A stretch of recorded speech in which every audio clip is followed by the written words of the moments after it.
What's this new paper of yours about the inheritance of social status?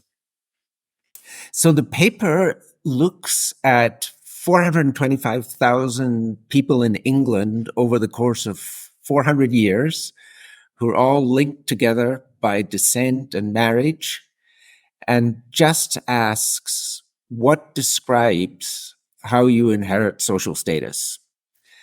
And it ends up that there are actually three very interesting aspects. One is that there's a very strong inheritance of status, much stronger than people conventionally believe. And so there's an underlying correlation that's really strong. The second astonishing aspect is that that correlation hasn't changed over the course of 400 years.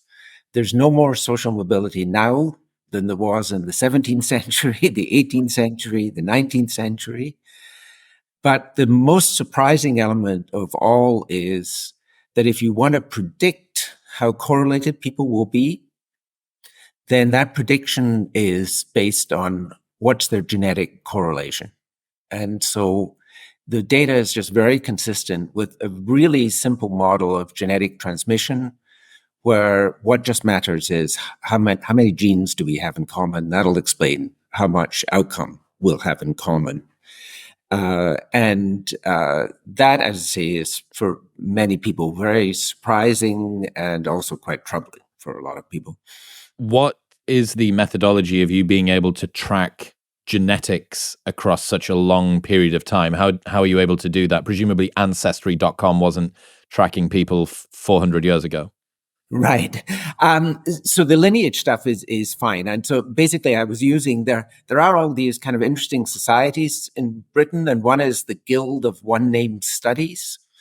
And these are 2,000 or 3,000 people who've devoted themselves to following the history of particular surnames in England. And they've done fantastic jobs kind of actually tracking people's genealogy over hundreds of years. And so that part is straightforward. But the only thing we can do here is we have no direct genetic evidence here. What we can look at, though, is what would be the predictions of a genetic model of transmission. And that has a distinctive and very clear set of predictions about how correlated fourth cousins, third cousins, second cousins, first cousins will be.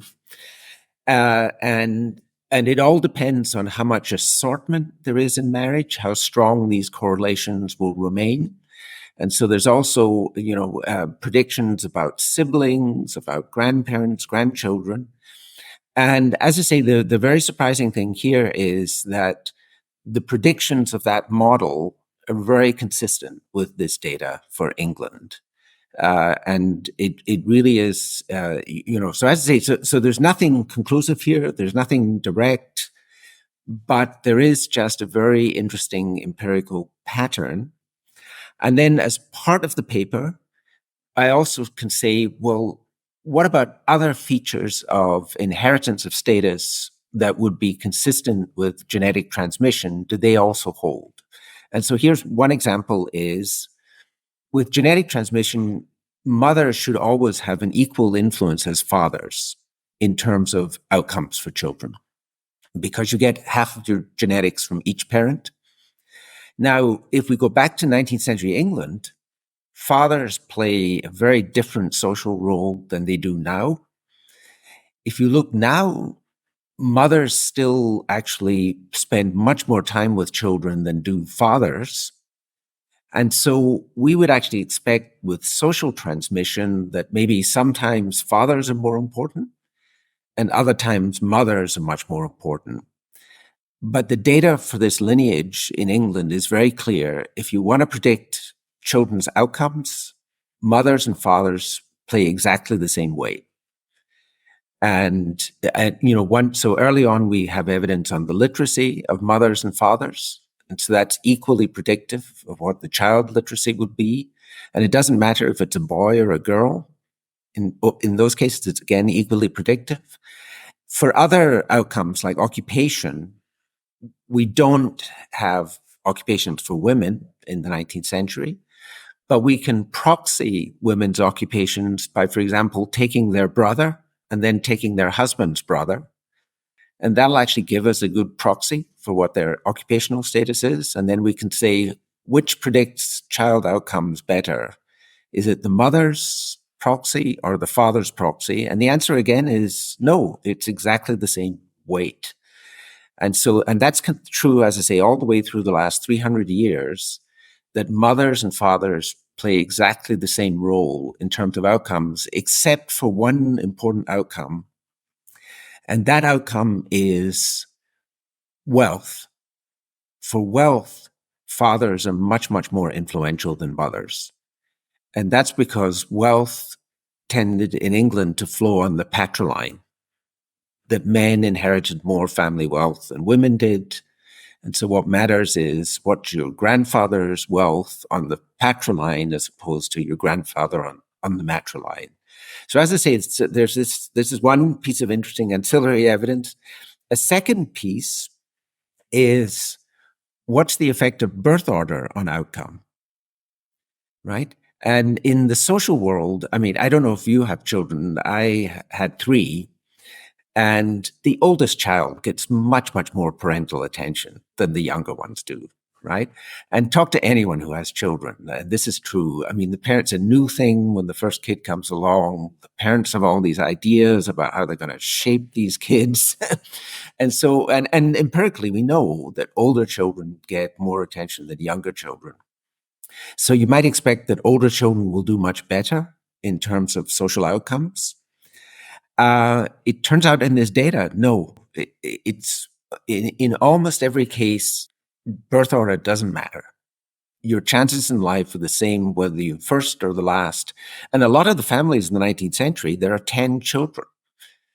And so you would think the 10th one is coming into this kind of crowded family. There's no more space. My own parents were both from families of 12. And by the time, my father and mother, I think we both were number 9. By the time they came along, the housing's incredibly tight. You're sharing a bed with 3 siblings and stuff like that.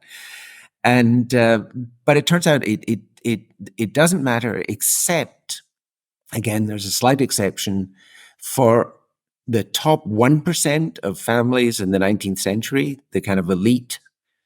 The oldest son is doing better than the younger sons, but that's the only thing that matters. So the oldest son inherits more, but is also more likely to be sent to university than the younger sons. So you do see slight deviations for this, but for 99% of the population, it doesn't matter what birth order is. And then another thing you can look at is, well, what about family size? Isn't that going to influence your outcomes? Because the more children there are, the less resources there are, the less parental attention. Again, in the era, so there's an era up to marriages of around about 1880, where in England, family size was random. People made no attempt to control fertility. And it is amazing that they just apparently got married, produced children. Sometimes there's only one child, just the accidents of fertility. In the sample we have, there's one guy who has 27 children from 2 different wives. And so you get this enormous variation in family size.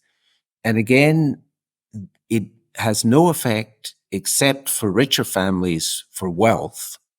And then if you're from a larger family, then your wealth actually declines, right? Sorry, if you're from a wealthy family and it's larger, your wealth declines because the wealth has to get divided. Yeah, if inheritance is going to play a large role in determining your future level of wealth, and there are more people taking from that pie, each sliver of the pie is smaller. Yeah, right. So as I say, so that's another aspect. Another thing we can look at is, do you ever need to meet your parents for them to influence your social outcomes? And so in a lot of the period that we're looking at, parental death is occurring at relatively early ages for some people in their 50s and 60s. And so about 10% of the kids, their father dies before they're 10 years old. And we can then say, how correlated are you with your father? as a function of, you knew them all the way up till you were 21, or they died before you were 10, it makes no difference to outcomes. You don't do any worse in life. You're not any less correlated with your father. Apparently you never need to meet your parents for them to have exactly the same influence on your outcomes. So as I say, this study then is based on this observational data, right? And so it doesn't prove anything directly, but I'm working on a book which is going to have all of this kind of ancillary evidence about the nature of social life. And as I say, a surprising amount of this says it's not social transmission. It seems to actually be genetic transmission that is the consistent pattern that would explain people's outcomes. In other news, this episode is brought to you by Element. Element is a tasty electrolyte drink mix with everything that you need and nothing that you don't. It's a healthy alternative to sugary electrolyte drinks, and it is the best way that I've started my morning every single day for over 3 years now. It contains a science-backed electrolyte ratio of sodium, potassium, and magnesium with no sugar, no coloring, no artificial ingredients, or any other junk. Your adenosine system that caffeine acts on isn't active for the first 90 minutes of the day, but your adrenal system is, and salt acts on your adrenal system. So if you want to be more awake, want to regulate your appetite, curb cravings, and have better brain health, this is the way to start your day. Head to drinklmnt.com/modernwisdom to get a free sample pack of all 8 flavors with your first box. Plus, there is a no BS, no questions asked refund policy, so you can buy it 100% risk-free. That's drinklmnt.com/modernwisdom. Thank you very much for tuning in. If you enjoyed that clip, then press here for the full podcast episode. Go on. Press it.